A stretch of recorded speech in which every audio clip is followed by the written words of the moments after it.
As always, I'm delighted you can join me in this in-depth introduction to the astral function and dysfunction of each major chakra, all of which, when they're working together, they generate what we refer to as the astral body, the combination of our emotional reality with mental and cognitive realities of humanity. So as we move now into the higher chakra centers, those that lie above the fifth chakra, above here are the highest chakras. We're now going to enter into direct contact with not only the awareness of other people in the world, but the awareness of the various spirit worlds, the non-human worlds that coexist with the consensual reality that we all use daily. Now, let's move on to today's topic, which is the first of two classes on the upper chakras. We will start with the increasing differentiation of the astral body as each chakra, each energy center, which holds one particular stage in our development as energy beings within the energy body. So, while the first chakra interfaces with our physical body, with our individuated self, the body, and the connection to the etheric body that is dependent upon the first chakra to be able to function. Then, of course, we have the second chakra, which adds in our connections to and from others. Relational connections, important relational connections that further create our individuated self. We do not grow and evolve in isolation. We thrive on other people mirroring us, teaching us, supporting us, helping us become all that we can be. And the second chakra is that energy center that allows us to do that. It forms the initial basic connections, as well as we saw on the second chakra, we saw also it's about releasing and letting go, not just connecting. Now we spiral further up Sushumna, the main nadi in the body, that runs parallel to the spinal cord, and we find ourselves in the third chakra with its function of creating inner and outer maps of meaning, orientating the mind, orientating the feeling world within the greater outer world. Spiraling up even further, we move into and through the fourth chakra. The fourth chakra deepens our individuation into long-term relationships, long-term self-care. It extends our lives into the future, takes us out of this moment, and allows us to develop resources that we're going to need in the future. And of course, it helps us develop our families, create our communities, the important people in our lives that we cherish, that we adore and love. So the fourth chakra delights in community, in family, in healthy connections to others, and of course the fourth chakra welcomes the support from others when we are in need, when we are struggling with something. The fourth chakra bridges our world with the world of others. Now we head up Sushumna and arrive at fifth chakra, and at this point our individuation is invited to be creative, to speak, to sing, to chant, to build upon who and what we are, based on what we long to express and what we listen to in and through the creativity of others, what we can take in from others. So from this fifth chakra stage, we move up into the brainstem. So we're talking up here and also this whole central area, basically the fundamental deep interior of the brain.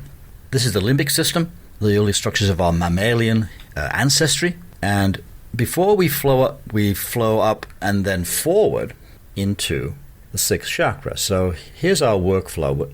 We're working today, limbic system, center brain. Next week, a little bit the amygdalas, the two amygdalas here, right and left hemispheres. And then next week, last class, sixth chakra as he comes or she comes out here of the forehead. The individuation process at this point passes through the brainstem and for the first time consciously encounters forces that are not of its creation, not of our creation. In other words, we encounter voices, we encounter the presence of someone or something that is not us.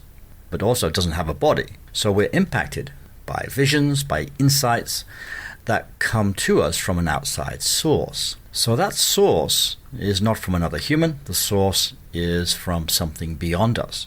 And yet it's within us at the same time. So this is our focus for this class, the primal underpinnings of our brain and the implications for healing and developing the sixth chakra. Basically a two-part class. Today is part one.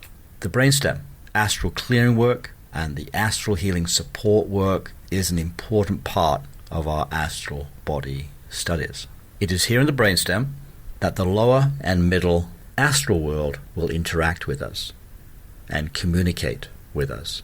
No doubt there are also circuits that interact with the speech center. There's a couple of different speech centers in the brain. We know from brain damage that affects the ability to talk or different language skills.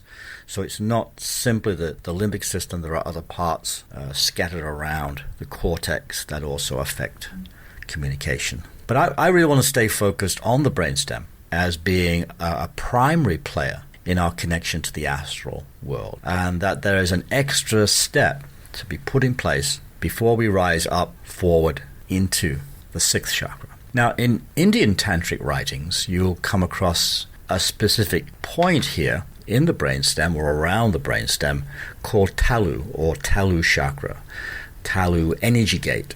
To my astral vision, when I work, it's quite a small energy gate. Not structured, doesn't look like a main chakra. It looks more like an opening, like a small spot that is very important for communication with the astral. So I tend, in my astral healing work, just to treat the entire brainstem, including the basal ganglia sitting right above the brainstem.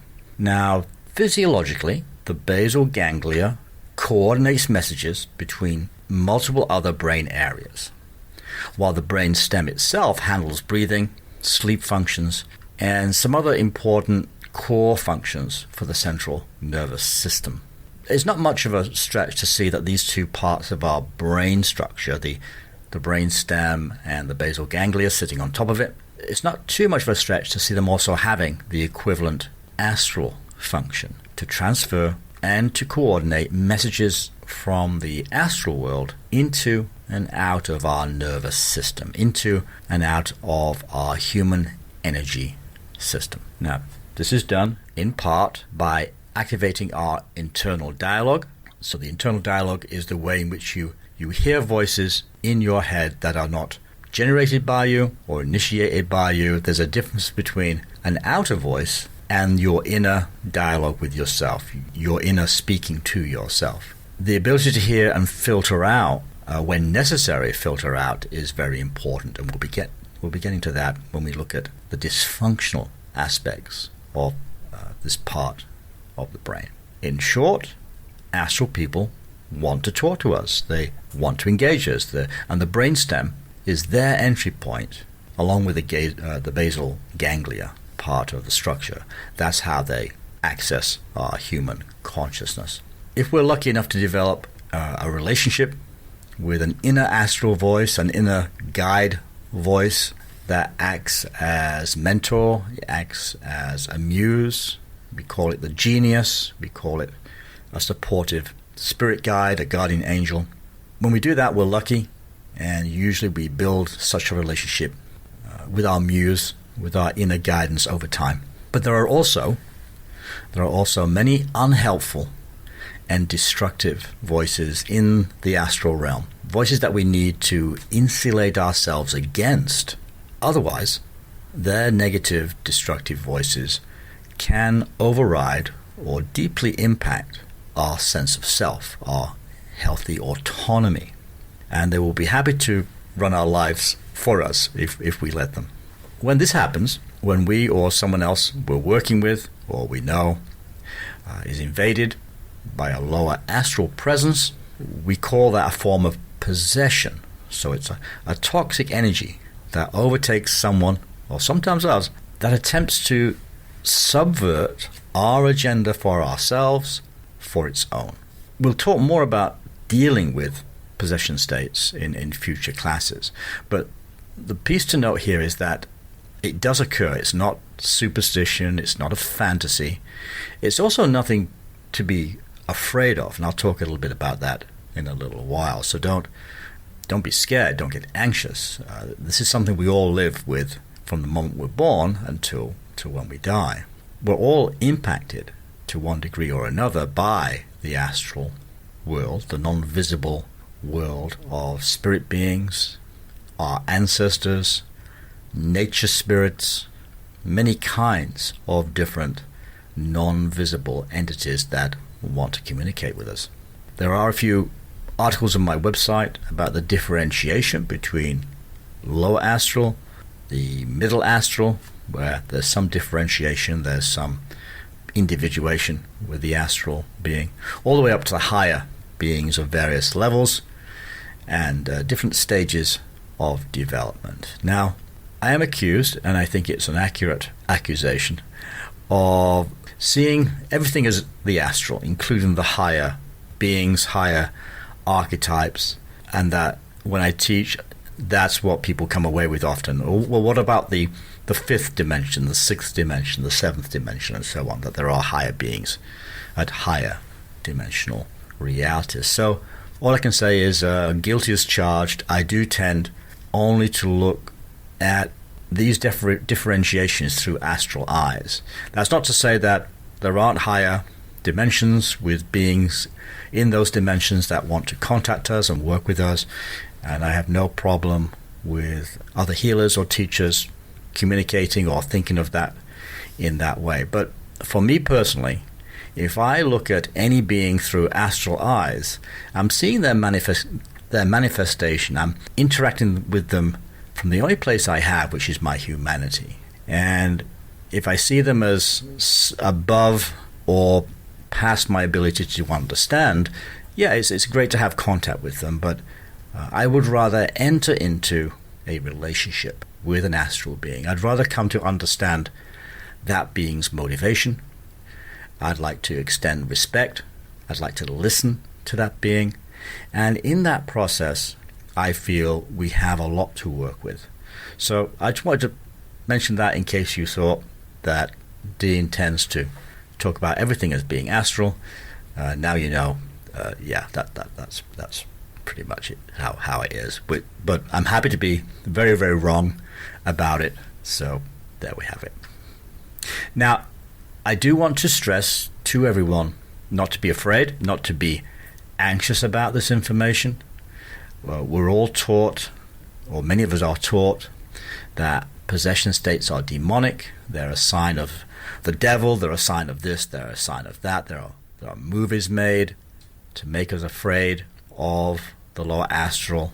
Interestingly enough, Daskalos himself, when he was alive, was asked about this, and he stressed something very similar, in that, yes, there are possession states, but we have ultimately free will over our bodies. If we're willing, we human beings are willing to do what's necessary to move into those absent places in our lives, in our energy body, in our souls, then another astral being cannot coexist in that space. We are sovereign in our bodies, in our energy bodies. So he was very, very strong in this reality that your body, your consciousness is yours. If something's possessing or messing with you, if something is influencing you, it's because of a certain lack of development, a certain perhaps inherited weakness, inherited habit, and those things can be changed. Those habits, those weaknesses, those ways in which you are influenced by the lower and middle astral can be shifted, and you move into your body fully, move into your life fully, and the possession has no dominion over you. In other words, long story short, you are the boss, and if something's messing with you or messing with someone that you are working with, it can be shifted, and probably should be shifted. Now, we all of us, move in and out of trance states every day. Every day we move in and out of contact with the astral world. When we have good, energetic and emotional boundaries, we can manage and regulate these internal state shifts, and we can integrate them into our world. What we are doing in these astral body classes is making that unconscious process, let's say a possession state or a trance state or something in the other realm trying to contact us, we're trying to make it more conscious and more productive, more get a better outcome rather than just let it be and stay as an unconscious process.